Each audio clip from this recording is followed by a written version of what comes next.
Hey everyone, I have here the Tumbler, the new one from LEGO for 2021. Also the big one from the Dark Knight trilogy. It's the second one of these in this scale that LEGO has done. The previous one was back in 2014 and I did a review on that then. In addition to the vehicle itself, this set comes with two minifigures that are exclusive, a little stand for them that's pretty nice, and a sturdy stand for the vehicle itself, which I'll show you later on. Let me get one thing out of the way right from the start. If you already have the 2014 big Tumbler, you do not need this one. You could see pretty clearly from the pictures that this was going to be very, very similar, and indeed it is. There are small details that have changed. There are larger tires on this one, which are arguably better proportioned, but they still aren't completely accurate to the movie prop source material. They're probably better, but again, you don't need this. So in this video, I'm mostly going to be just addressing folks who don't have the original one, the previous one that is, and are interested in a purchase today. In that sense, I can say just from the start that this is a very good build. It's an enjoyable build. It's fun. It's complex. It goes together pretty well, especially the core, which is very strong. However, it does have a bunch of fiddly bits all over it, as did the original. Basically, if you want to move this, there are just so many things that you don't want to touch. Things that are just very gently hinged around that can get out of place, that can be misaligned or can be full on broken off, where they've got a lot of wedge plates that are not fully secured with all the studs underneath. So if you get a finger underneath, then you can easily pop them off. All this stuff back here is adjustable, but it's also very easy to pop off as well. All of this is just hinged on, and you can kind of move it out of place and it starts to move other things. This is just hinged on. This back here is okay, but could have been better. And then all the way at the back, you would expect the core back here to be relatively safe to handle, but it's not at all. This can easily be broken off, especially if you pick this thing up from the underside and accidentally slip on that. It has one little piece to try to keep it from going apart, but now this is just disintegrating. So let me reset with the knowledge and understanding that this is a somewhat fragile model on the top, and it's designed to be looked at, designed to be just really pretty as a large model that you have on your shelf. That's perfectly fine. You just have to be careful while you're moving it around. As that, well, I really appreciate all these little facets and details that are arranged and attached in strange ways. The geometric panels that are sub-assemblies that get put together and then bend in different ways to fit just into certain spots to cover up the core chassis. I actually like that stuff. I think that it looks nice. There are some small details in here as well, with a little bit of gray and a bunch of gold colored bits that are supposed to represent like titanium nitride coated mechanisms and struts and such. That's actually pretty nice.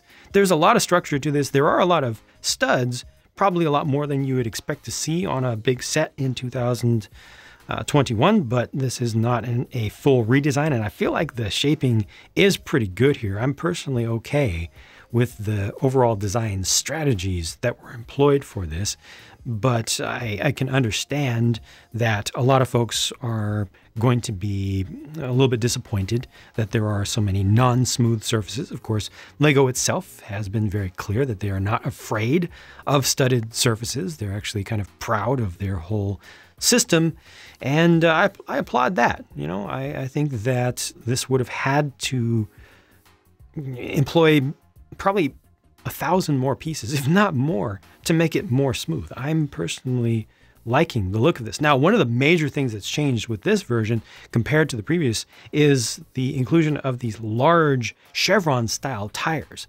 They are much larger in diameter than the previous ones, and they're a little bit more accurate. Still not the correct pattern overall. If you look just down the center, it's somewhat similar to the big old Interco Super Swampers that are used on the real, quote unquote real, at least some of the real tumblers. And if LEGO had made official versions of that pattern, so many people who are into the crawling and trial truck world would absolutely love that, because those tires are legendary within the crawling world in general. But just, This is just better. It's not as good as it could possibly be, but it's as good as it can be given the parts that LEGO presently has. And those are not new tires. They've been used on one of LEGO's Technic crawler trucks and also the class Zerion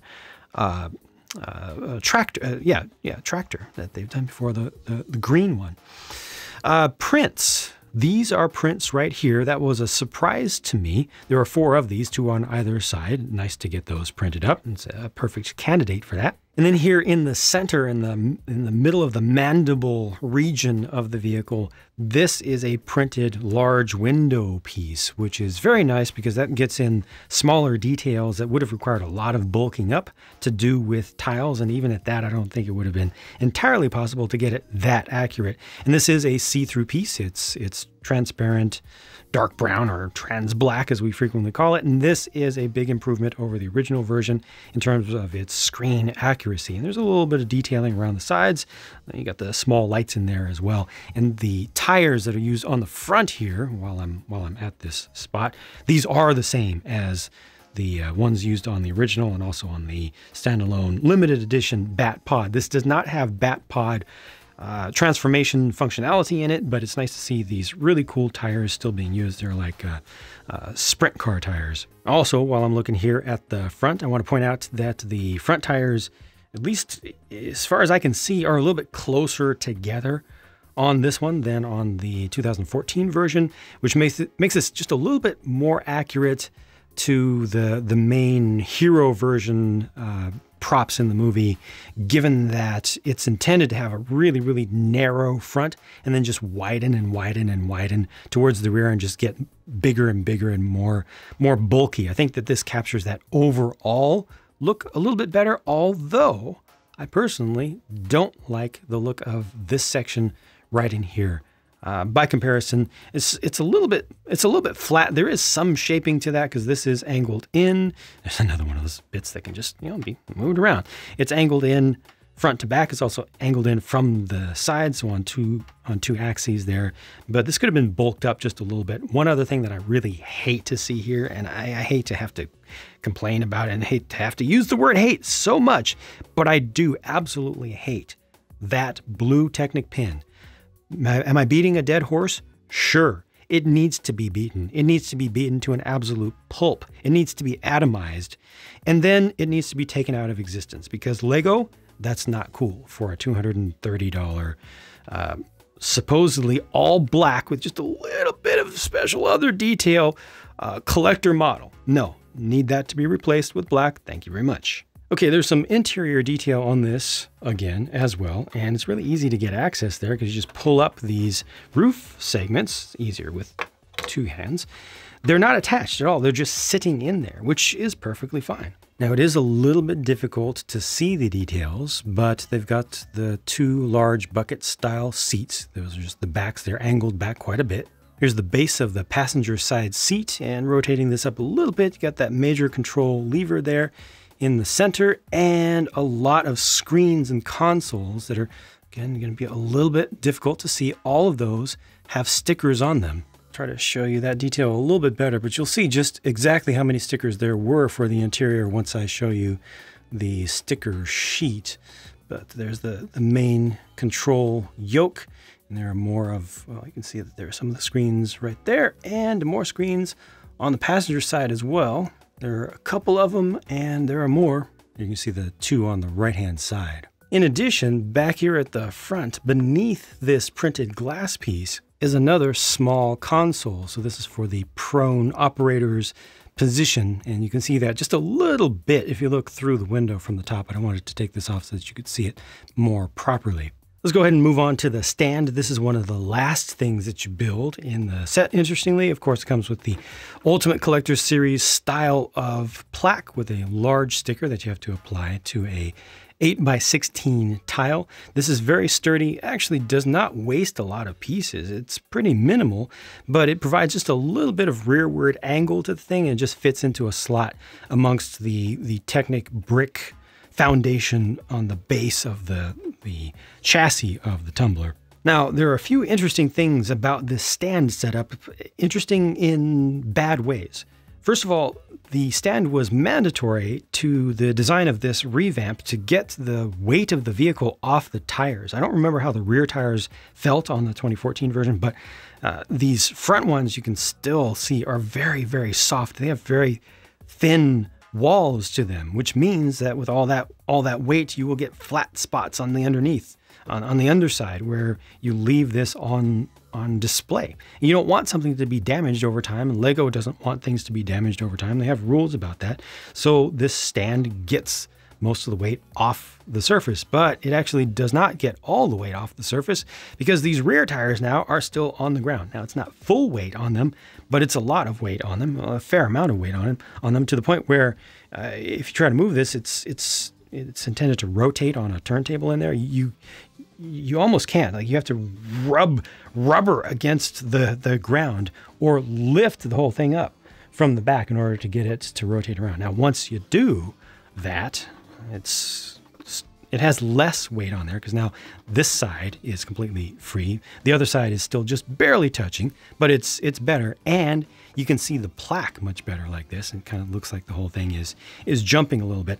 I personally would have preferred if the whole thing by default had been intended to just have the vehicle hovering slightly off the ground completely. As a matter of fact, if I rotate this around 180 degrees from its intended default position, now all the tires are off the ground. Now, if you don't like that look, you can just adjust it a little bit, bring it over like this. However, now the plaque is on the other side. So a little bit of modification to this stand, I think, would go a long way to make this a lot more useful for display, still maintaining the integrity of your tires and displaying it in a way that looks good to you. Like, this is a pretty good angle here. It just looks like it's getting a little bit of air, and bring the plaque over to this side, it will be much better. Moving on to the minifigures, they are presented on a small stand that is consistent with what they've been doing for a while for these collector models, representing a little bit of the edge of our rooftop with some gargoyles,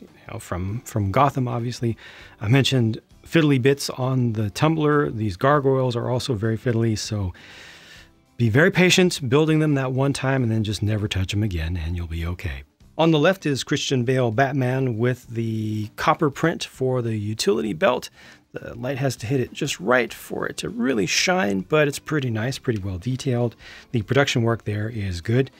It's unfortunate that you get no printing along the sides of the legs or the arms or anything. You know, that would have been a nice addition for such an expensive set, but at least the Joker does get printing on the side of the arms for his undershirt. So this is an interrogation scene, famous interrogation scene version of Heath Ledger Joker, R.I.P. This one I think also could have used some printing on the side of the legs there for the pinstriping, but I'm happy with the printing that is there for the sleeves, and the printing around the back is also very nice. This is a single hole cape here, which some folks like, some folks don't. It is what it is. It avoids there being a whole bunch of bunching up underneath the neck that a lot of people complain about, especially adult fans.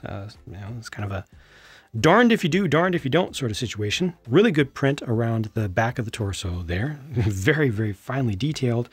And pulling off the cowling, well, that Joker print is fantastic.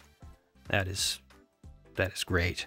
That is absolutely great. Unfortunately, the production work for the head that I got for Batman is not particularly good. It's a little bit smudged. You know, it looks a little bit blurry. That's just the stamping there. Moved a little bit. The part might have moved a little bit. The front face is a little bit better, but the Joker is just generally done here better overall in every way, I think, than the Batman. For such a big set with so many pieces, you're not left with a lot of spares, but that's because spares are only included for the smallest parts, and there aren't a lot of small pieces on this set. However, check this out though. This is probably more interesting to see. The sticker sheet, look at how many stickers were included for the interior, but that's actually not all of them. You got 12 on this page in total. Notice there are 2 over here, but there's one additional sticker sheet that's a clear backed one, so 13 stickers in total, and almost all of those are used for the cockpit displays. I paid $230 for this one. The previous one back in 2014 was $200. This has a lot more pieces, mostly because of the stand. I think that the value between the two is about even for what you get. There are a few more details in here, and you got the print there. That's nice. Were these printed before? I forget the little gold pieces here. I don't think they were. But I think that the value here is good by Lego's modern standards, so no real problems there for me. And ultimately, this is exactly what it looks like. It's a big, expensive display model, and it does a good job for what it is. I kind of wish that it had been made a little bit more durable. All the fiddly bits had been improved upon, but there are compromises there, because if they had strengthen up a bunch of those joints, it would probably make things a lot bulkier, and it wouldn't be quite as accurate, wouldn't look quite as right, wouldn't have quite as fine of details that you could see just visibly immediately from the outside. So all in all, I'm okay with the compromises, and I do trust that the compromises were intentional. Glad that they did not remove the exclusivity of the previous minifigures for folks who did already collect those and, appreciate having that exclusivity, but they still brought us new figures that are good and relevant. The stand, I think, could have been better. The stand was important, but as I showed, could use some modification. Fortunately, those modifications could be done fairly easily without adding too many pieces if you want to customize that up yourself. Let me know what you think about this and what you think about this compared to the previous version. Most important thing for me is that it's available on the market right now, so anybody who wants the big Lego Tumbler can get it without having to pay aftermarket prices. And that is always, always a plus, with the scalper market, the investor market being just crazy, absolutely insane.